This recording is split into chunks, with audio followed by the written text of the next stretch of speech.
ஆண்டவராகிய இயேசு கிறிஸ்துவின் நாமத்தினாலே என் அன்பு தமிழராகிய உங்களை நான் வாழ்த்துகிறேன்.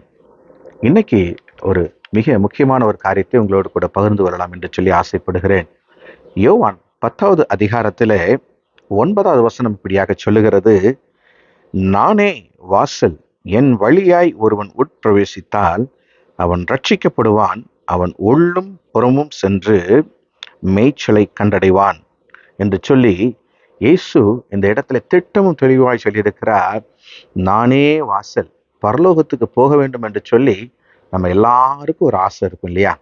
பரலோகத்துல சென்று தேவ தூதர்கள் எப்படி கேருபீன்களும் சேராபீன்களும் இயேசுவை நோக்கி, தேவனை நோக்கி, கர்த்தராகிய தேவன் பரிசுத்தர் பரிசுத்தர் பரிசுத்தர் என்று சொல்லி ஓயாமல் சொல்லி கொண்டிருக்கிறதோ, அப்படியாய் நாமும் அங்கே சென்று அவர்களோடு கூட சென்று நம் தேவனை ஆராதிக்கிற உன்னதமான பாக்கியம் நமக்கு கிடைத்து விடாதா என்று சொல்லி அனைவருடைய இருதயத்துக்குள்ளும் ஒரு ஆசை உண்டாயிருக்கும். நமக்கு இந்த உலகம் மாத்திரமல்ல, இந்த உலகத்திலே நாம் மறித்த பின்பாய் நமக்கு வேறொரு வாழ்வு வைக்கப்பட்டிருக்கிறது. பிரியமானவர்களே, நாம் இங்கே நம்முடைய பாவமான உடல் அடக்கம் செய்யப்படும். நம்முடைய ஒளியின் சரீரம் எழுந்து தேவனோடு அவருடைய 2வது வருகையிலே நாமும் அவரோடு கூட சென்று நித்திய காலமாய் தேவனை ஆராதிக்கிற ஒரு பாக்கியமுள்ள ஜனங்களாய் மாறப்போவது உறுதி. பிரியமானவர்களே, அதனாலதான் அவர் சொல்றாரு, நானே வாசல், நானே வாசல். என்ன கண்டடைகிறவன் தான் என்ன செய்ய முடியும்? என் வழியாய் ஒருவன் உட்பிரவேசித்தால் அவன் ரட்சிக்கப்படுவான், அவன் உள்ளும் புறமும் சென்று மேய்ச்சலை கண்டடைவான் என்று சொல்லி வேதம் மிகவும் தெளிவாய் சொல்லியிருக்கிறது. இயேசு ஒருவர் தான் வழி, நானே வழியும் சத்தியமும் ஜீவனுமாய் இருக்கிறேன், என்னை அல்லாமல் ஒருவனும் பிதாவினிடத்திலே வரான் என்று சொல்லி இயேசு திட்டமும் தெளிவுமாய் பேசியிருக்கிறார். இந்த உலகத்திலே அநேகர் தங்களுடைய வழிகளை கெடுத்து கொண்டு உலகத்தில் தெரிந்து கொண்டிருக்கிறோம். 2வது காரியம் என்ன? ஊழியர்களும் அநேக கள்ள போதனைகளால் தங்களை தாங்களே மேய்த்து கொள்ளும்படியாக, தங்களை தாங்களே ஃபேமஸ் ஆகிறதுக்காக ஏதாவது ஒரு கான்ட்ரவர்சியான ஒரு வசனத்தை எடுத்து சொல்லி இதற்கு வேறொரு அர்த்தத்தை கற்பித்து அவர்கள் இயேசுவின் வழியை விட்டு வழி விலகி செல்ல ஏதுவான போதனைகளை அநேகம் செய்து வர்றாங்க.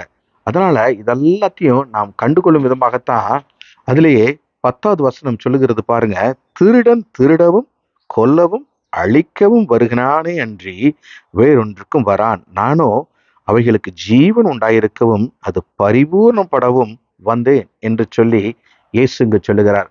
திருடன் எதுக்காக வருவான்? தனக்கு கஷ்டப்படாம எல்லாம் வேணும், கஷ்டப்படாம எல்லாத்தையும் காசு பணம்லாம் வேணும். அதுக்காக அவன் எந்த ஒரு காரியத்தையும் இறங்கி செய்யக்கூடிய ஒன்றான் திருடன். அதே மாதிரிதான் அநேக கள்ள ஊழியர்கள், கள்ள போதர்கள் இந்த நாளில நம்மை வஞ்சித்து கொண்டு இருக்கிறாங்க. பிரியமானவர்களே, நாம் செய்ய வேண்டியதெல்லாம் இந்த வேதத்தின் அடிப்படையிலே வசனம் நமக்கு கற்பிக்கப்படுகிறதா, போதிக்கப்படுகிறதா, இயேசுவின் வருகைக்கு ஆயத்தப்படுகிற ஒரு மணவாளனாய் மணவாட்டியாய் நம்மை மாற்றுகிறதா என்பதை தெளிவாக புரிந்து கொண்டு அந்த ஆலயத்துல போய் அமர வேண்டும். பிரியமானவர்களே, அப்படி இல்லாத பட்சத்துல உங்களுடைய வழியை நீங்கள் மாற்றிக்கொள்ளுங்கள், உங்களுடைய காரியங்களை நீங்க மாற்றிக்கொள்ளுங்க, வஞ்சிக்கப்படாதிருங்க. அதான் இயேசு சொல்றார், திருடன் திருடவும் கொல்லவும் அன்றி வேற ஒன்றுக்கும் வரான். ஏன்னா அவன் தான் வயிறையும் தன்னுடைய ஃபேமஸையும் தான் அவனுடைய சிந்தையா இருக்கும். நான் முன்னேறணும், என்னுடைய காரியங்கள் முன்னேறணுங்கிறதுல தான் அவன் தீவிரமா இருப்பானே தவிர இயேசுவின் வருகை பற்றியோ ரட்சிப்பை பற்றியோ அவர்களுக்கு எல்லளவும் கவலை இருக்காது. பிரியமானவர்களே, அதனாலதான் இயேசு இன்னைக்கு சொல்றாரு. ஆனா அவர் என்ன சொல்றாரு இப்ப பாருங்க, திருடன் திருடவும் கொல்லவும் அழிக்கவும் வருகிறானே என்று வேறொன்றுக்கும் வரான், நானோ அவைகளுக்கு ஜீவன் உண்டாயிருக்கவும் அது பரிபூரணப்படவும் வந்தேன் என்று சொல்லுகிறார். பாருங்க, இப்படிப்பட்ட ஒரு நல்ல குணாதிசயங்களை கொண்ட தேவன் தான் நம்மளுடைய தேவன். அப்போ இந்த காரியத்துல நாம் மிக தெளிவாக இருக்க வேண்டும். 11வது வசனத்துல சொல்றாரு, நானே நல்ல மெய்ப்பன், நல்ல மெய்ப்பன் ஆடுகளுக்காக தன் ஜீவனையும் கொடுக்கிறான். நமக்காய் ஜீவனை கொடுத்த ஒரே ஒரு தெய்வம் இயேசு கிறிஸ்து.